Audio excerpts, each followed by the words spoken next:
할렐루야, 반갑습니다.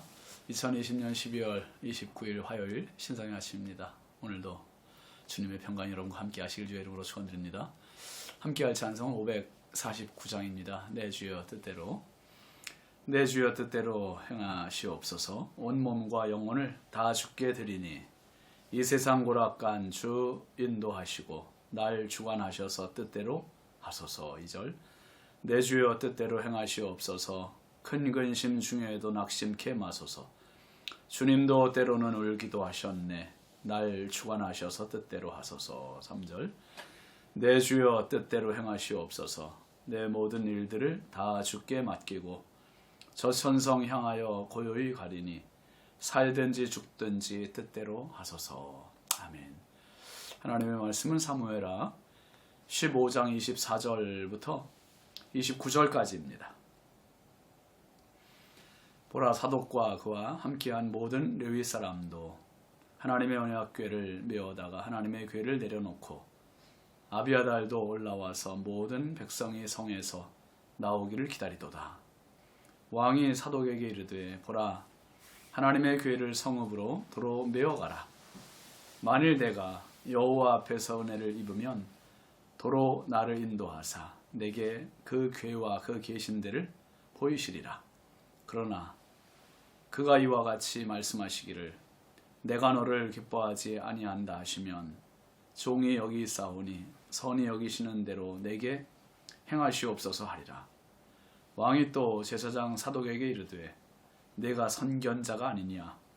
너는 너희의 두 아들 곧 네 아들 아히마아스와 아비아달의 아들 요나단을 데리고 평안히 성읍으로 돌아가라. 너희에게서 내게 알리는 소식이 올 때까지 내가 광야 나루터에서 기다리리라 하니라. 사독과 아비아달이 하나님의 궤를 예루살렘으로 도로 메어다 놓고 거기 머물러 있으니라. 아멘. 오늘 말씀 제목은 요행보다 믿음입니다. 요행보다 믿음. 여러분, 사무엘상을 시작할 때 이미 이스라엘의 영적 타락한 모습을 우리가 보았습니다. 영적 지도자인 엘리 제사장, 그리고 그의 두 아들 홈니와 비느하스. 이 홈니와 비느하스는 아주 불량자라고 성경에 노골적으로 표현을 해놓았습니다.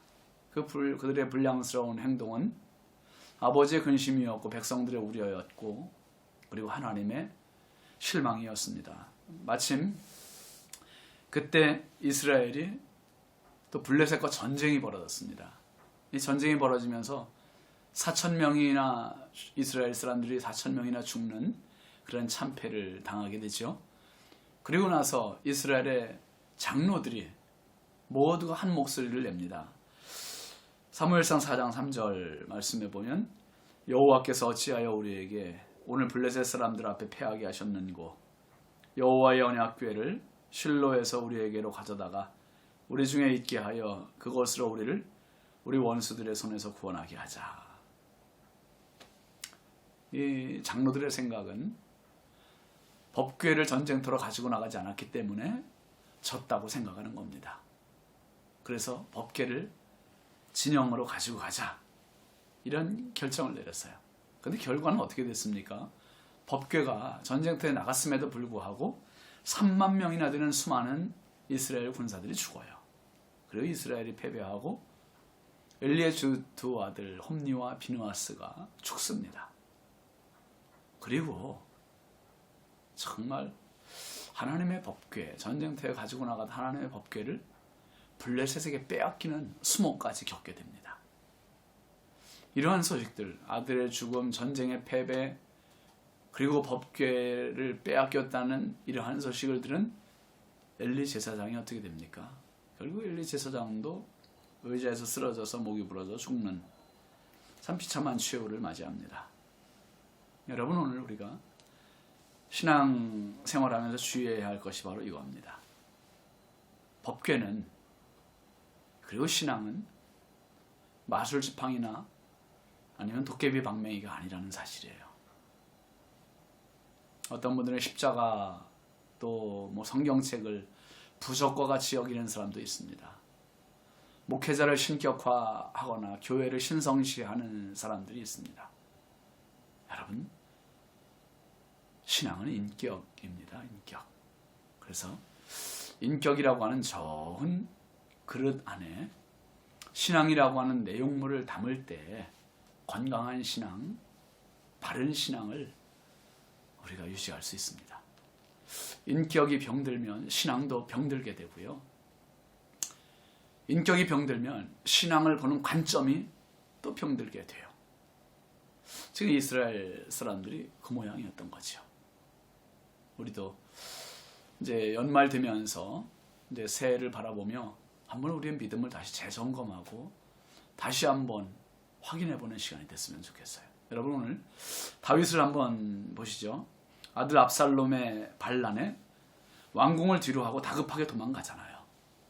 사람이 다급하게 어디론가 막 나가다 보면 잊어먹는 물건 많잖아요. 놓치는 것도 많고요. 근데 급히 챙겨야 할 것이 무엇인지 짧은 시간에 얼른 생각해보지만 여의치 못할 때가 있습니다. 오늘 24절 말씀 한번 보시면 보라 사독과 그와 함께한 모든 레위 사람도 하나님의 언약궤를 메어다가 하나님의 궤를 내려놓고 아비아달도 올라와서 모든 백성이 성에서 나오기를 기다리도다. 제사장 사독 그리고 레위인들이 다윗을 위해서 궁궐에서 이 법궤를 가지고 나오는 거예요. 법궤를 가지고 도망을 나오는데 왜 그랬을까요? 이 제사장들이 생각으로는 법궤가 다윗을 지켜줄 것이라고, 다윗이 법궤를 의지하라고, 이런 의미에서 자기들이 직접 법궤를 가지고 나오는 겁니다. 그리고 왕의 뒤를 따라가요. 그런데요, 다윗이 뭐라고 이야기하죠? 25절 26절 말씀 보면 왕이 사독에게 이르되 보라 하나님의 궤를 성읍으로 도로 메어가라.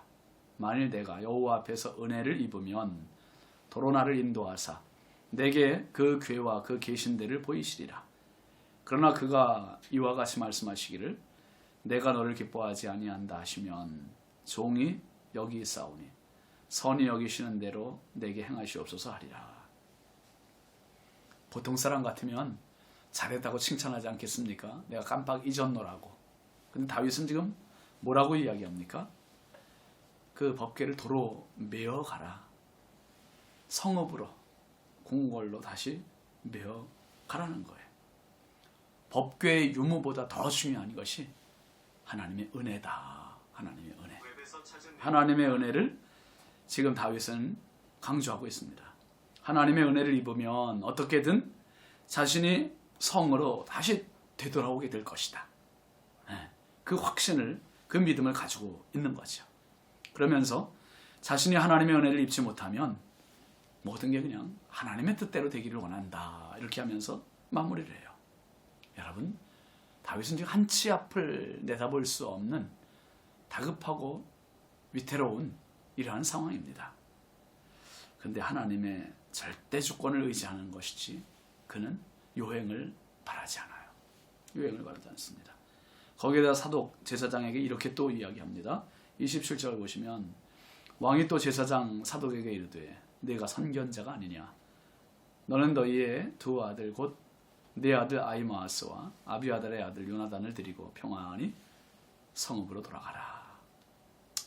제사장에게 아들들을 데리고 성읍으로 다시 안전하게 돌아가라고 얘기해요.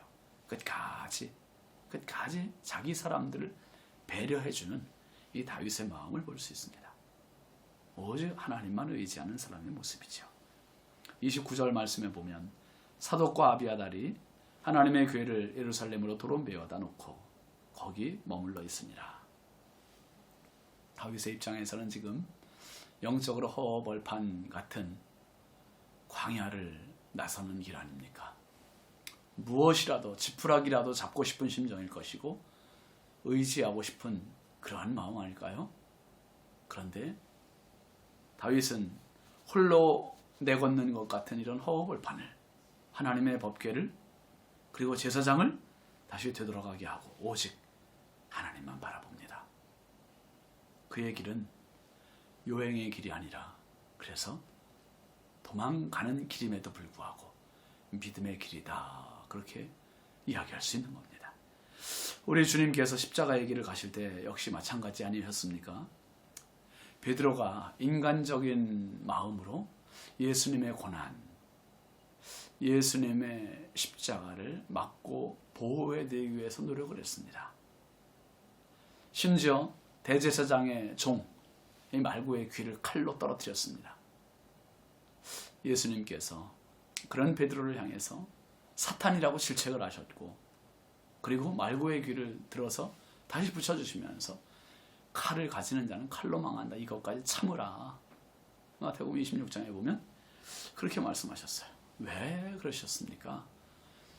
이 베드로처럼 삼엄한 경비를 해주고 보호를 해주는 보호막, 울타리 역할을 해주는 사람 얼마나 고맙겠어요. 그런데 예수님께서는 그것이 당신을 지키는 힘이 아니라 당신을 붙잡아 주시는 힘은 하나님이심을 믿기 때문에 그렇습니다. 그게 믿음입니다. 신앙이 내게 무엇입니까? 그저 위험을 피하게만 하는 요행, 면피용, 아니면 믿음? 올 한 해 뒤돌아보시면서 이 코로나 없어지기만을 바라는 그 기도만 하지는 않았는지, 여러분, 요행만을 구하는 그 기도가 아니라 진짜 이런 극한 상황, 어려운 상황에서도 하나님께서 어떻게 인도하실지 하나님의 은혜를 구하고 하나님의 은혜를 바라보고 하나님의 뜻을 찾는 기도였다면 우리의 기도는 믿음의 기도입니다. 하나님을 요행의 수단으로가 아니라 하나님을 믿음의 대상으로 볼 수 있는 눈, 그게 다윗의 눈이었고요. 오늘 저와 여러분의 그 눈이 있기를 바랍니다. 기도합시다. 하나님 아버지, 참 감사합니다. 도망가는 다급한 입장에서도 보통 사람 같으면 법궤가 필요했을 것이고 제사장이 필요했을 것이고 그들의 도움, 그들의 기도가 얼마나 절대적으로 필요했을까요? 그런데 하나님, 다윗은 제사장도 법궤도 다시 되돌려보내고 하나님만 의지하고 바라보고 허허벌판 같은 광야 길을 갑니다. 아버지, 금년 한 해를 참 어렵게 달려왔습니다. 달려온 것이 아니라 주의 은혜로 왔습니다. 하나님, 요행을 구하는 기도가 아니요 믿음을 가지고 구하는 기도 되게 하옵소서. 요행을 바라는 신앙이 아니라 하나님을 내 인생의 믿음의 대상으로 볼 수 있는 바른 믿음, 건강한 신앙, 참 믿음 되게 하여 주옵소서. 예수님의 이름으로 축복하며 기도합니다. 아멘. 오늘도 하나님의 은총 속에 행복하시고 승리하시기 바랍니다. 감사합니다.